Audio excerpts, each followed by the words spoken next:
መርሲ በስተመጨረሻም እንግዲህ ሰፌንን ማለት ነው አጥምዳታለች። ይህንንም ያጠመደቻት ነገር በነገራችን ላይ በጣም ጠርጥሬያት ነበረ ማለት ነው። ምክንያቱም የሆነች እንግዲህ ሾካካ ነገር ነች ማለት ነው። ስለዚህ ይሄን ነገር ልታደርገው ትችላለች ብዬ ነበር በባለፈው ቪዲዮ ላይ ማለት ነው። ምክንያቱም ሰይፊን ይህን ነገር ስታደርግ ማንም ያያት ወይንም ደግሞ ያየኛል ብላ አልገመተችም ነበር። ግን እኔ መርሲ ማለት ነው እንደዚህ አይነት ነገሮችን እንደምታደርግ ከመጀመሪያው ነው የተረዳሁት። ምክንያቱም እንግዲህ ከዚህ በፊት ጄሪን ማለት ነው አንቺ የሰማዕትን እንትን መድኃኒት ቀይሪው ብላት ማለት ነው ራሷ ተንኮል እንድትሰራ ወይንም ደግሞ ወንጀል እንድትሰራ ከላከቻት በኋላ ግን ደግሞ ማስረጃ ቪዲዮ የያዘችባት ራሷ መርሲ ነበረች ማለት ነው። እና ያንን ነገር ስታደርግ በእርግጠኝነት ሰይፍንም ይህን ነገር ስታደርግ እሷ ቀርታት ሊሆን ይችላል የሚል ግምት ነበረኝ። እንግዲህ ያው መረጃ አዛባታለች ሰይፍን። እውነን ለመናገር በጣም ነበር የደነገጠችው ማለት ነው። ምክንያቱም በዚህን ያክል ይጋለጥብኛል ብላ ማንም ያየኛል ወይንም ደግሞ አይቶኛል ብላ አልገመተችም ነበር። በስተመጨረሻም በእርግጠኝነት እንግዲህ ያው እንደምታዩት ማለት ነው እንግዲህ እሷ እንዳየቻትና እንዲሁም ደግሞ ማስረጃው ማለት ነው እንደያዘችባት። በነገራችን ላይ ማስረጃ ስትይዝ ይብን እንኳን አንድ ብቻ አይደለም የተለያየ ቦታ በማስቀመጥ ነው እንግዲህ ሰይፍን ይህን ነገር እንግዲህ ልትይዝባት ወይንም ደግሞ መርሲ ማለት ነው ልትይዝባት የቻለችው የሰይፍንን ነገር ማለት ነው። እና አሁን ላይ መርሲ ምን ፈልጋ ነው ከሰይፌን ጋር ምን ፈልጋ ነው እንደዚህ ያደረገችው? እንደዚያ ስታደርግ ስለምንስ አልጠየቀቻትም ስንል በእርግጠኝነት ማለት ነው አሁን ላይ ወዳ ሳይሆን በግዷ አብራ እንድትሰራ ታደርጋታለች ማለት ነው። ምክንያቱም አሁን ላይ የአቶ አምናን አክስት የሆነችው ማለት ነው በጣም ጎበዝና በጣም ጠንካራ ነች። የእህቴን ነገሮች በሙሉ እያንዳንዱን እኔ ተካዋለሁ ብላለች ማለት ነው። ምክንያቱም የእህቷን ሚስጥርም እያንዳንዱን ታውቀዋለች ማለት ነው። ስለዚህ ማን ወደዚህ ቤት እንግዲህ የተቆረጠ እጅ ማለት ነው በስጦታ መልኩ ተደርጎ እንደተላከላት ይብን ታውቃለች ማለት ነው። ስለዚህ ያ እጅ የማን እንደሆነ ራሷ በእርግጠኝነት ታውቃለች። ስለዚህ እንዲሁም ደግሞ እህቴን እየነጠቁብኝ በእርግጠኝነት እህቴ ታማ እንደዚህኛው ሳይሆን ቀጥታ በሰው እጅ ነው እህቴ የሞተችው እያለች እንግዲህ ለእናት ዛራ እንኳን ስትናገር ነበር። ምክንያቱም እህቴ ከማን ጋር ነበር ጠብ ያላት? ከማን ጋር ተጣልታ ነበረ? እሷ እኮ ህመሟን ለዚህ እንደማያደርጋት እኮ ይብን ዶክተሮች ራሱ ተናግረው ነበረ። ስለዚህ እንዴት ነው እህቴ ልትሞት የቻለችው እያለች እንግዲህ ለእናት ዛራ ጠይቃት ነበረ። ከዚህ ቤት ውስጥ የተጣላችሁ ሰው አለ እንዴ በማለት አይ ምንም ነገር የተጣላችሁ ሰው የለም፣ እሷ ከሰው ጋር ትጣላም፣ ሲቀጥል ደግሞ እኮ በጣም ከታመመች ቆይታለች በማለት እንግዲህ እናት ዛራ ተናግራ ነበር ማለት ነው። ግን ደግሞ ሐኪም ቤት ደግሞ እንደዚህ ለክፉ ነገር እንደማይሰጣት ነግረውኝ ነበር በፍጹም። ስለዚህ ቆይቼ ተጣርቶ ሁሉ የሚታወቅ ይሆናል እንጂ በእርግጠኝነት እህቴማ እንደዚሁ ዝም ብላ አልሞተችም የሚለውን ነገር በእርግጠኝነት ተናግራለች ማለት ነው።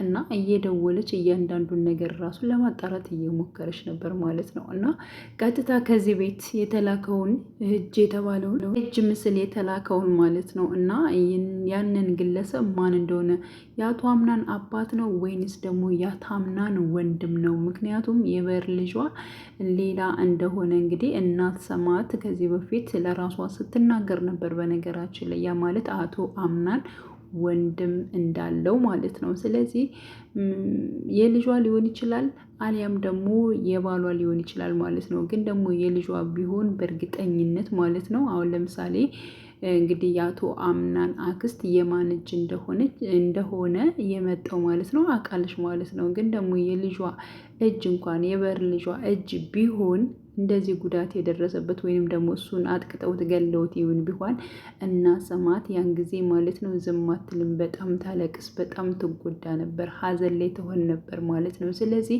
በእርግጠኝነት ራቅ ያለ ቤተሰብ ሊሆን ይችላል ነው ብዬ የማስበው እኔ ማለት ነው።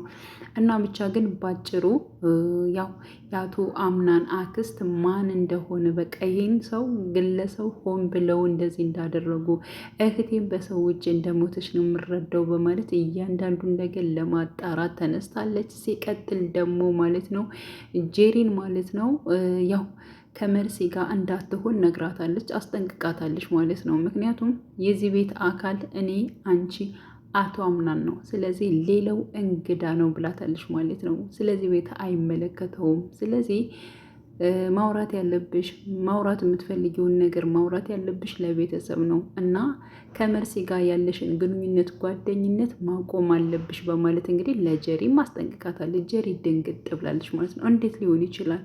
ይህም አይሆንም ስላት በፍጹም አይሆንም አልኩሽ፣ አይሆንም ነው የምነግርሽን ነገር እያንዳንዱን ነገር መስማት አለብሽ። ሲቀጥል ደግሞ እንደዚያ ሁላችን በተሰበሰብንበት ሰዓት እንዴት እንደዚህ አይነት የቤተሰብ ሚስጥር እንዴት እንደዚህ ታወሪያለሽ? ሲቀጥል ደግሞ አንቺና እሱ ነው ይሄን ጉዳይ ማውራት ያለባችሁ።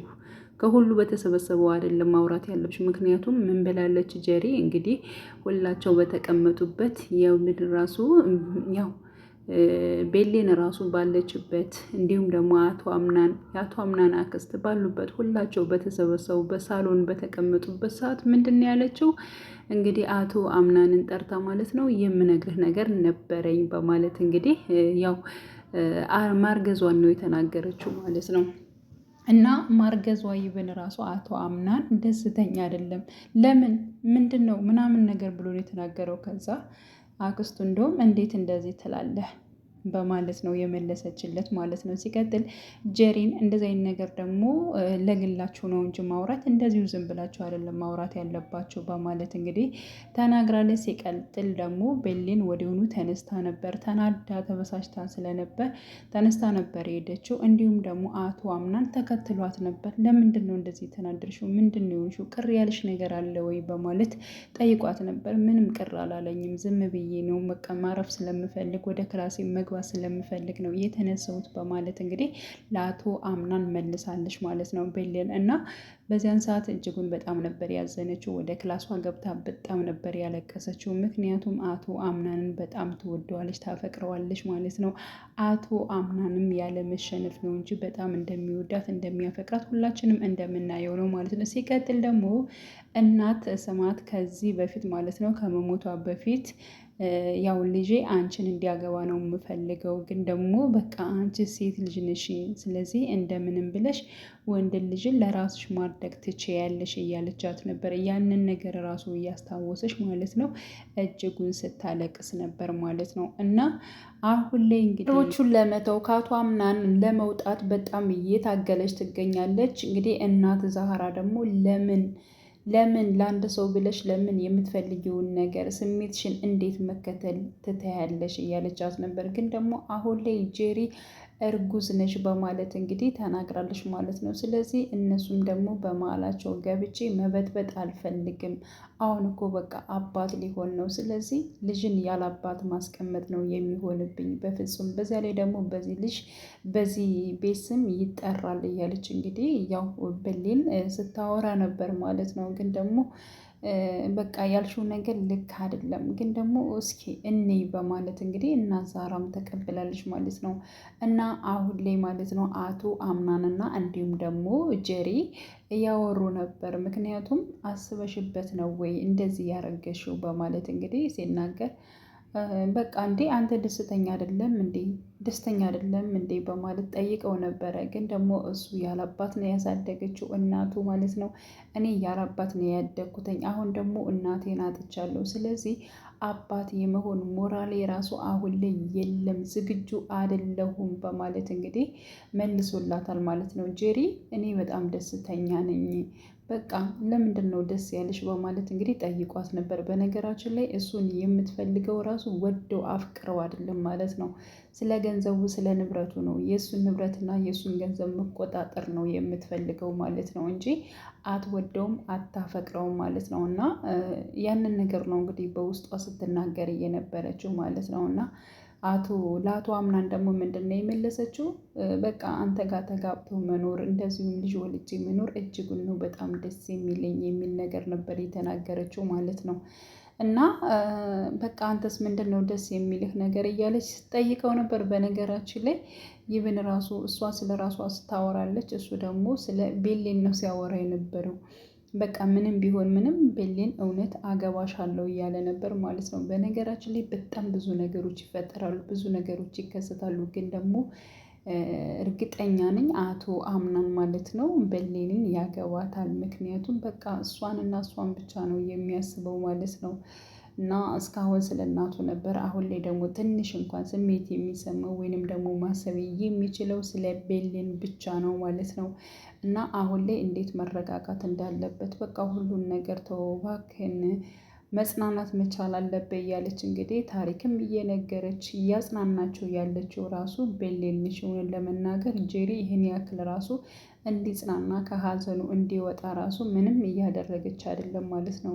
ቤሌን ግን በተቻላት መጠን እንግዲህ ከሀዘኑ ራሱ እንዲወጣ ለማድረግ ጥረት እያደረገች ትገኛለች። አሁን ላይ ግን ጄሪ ማርገዟን ስትሰማ ለመራቅ እጅጉን እየፈለገች ነው። በእርግጠኝነት እሷ ለመራቅ ብትፈልግም ማለት ነው ያው አምናን አይተዋትም ብዬ አስባለሁ ማለት ነው። እና እናት ዛሃራ በነገራችን ላይ በጣም ለቤሌን በጣም ባለውለታ ነች ማለት ይቻላል። እውነት ለመናገር የሆነ ነገር ሲሆንም ትመክራታለች፣ ማድረግ ያለባትን ነገር።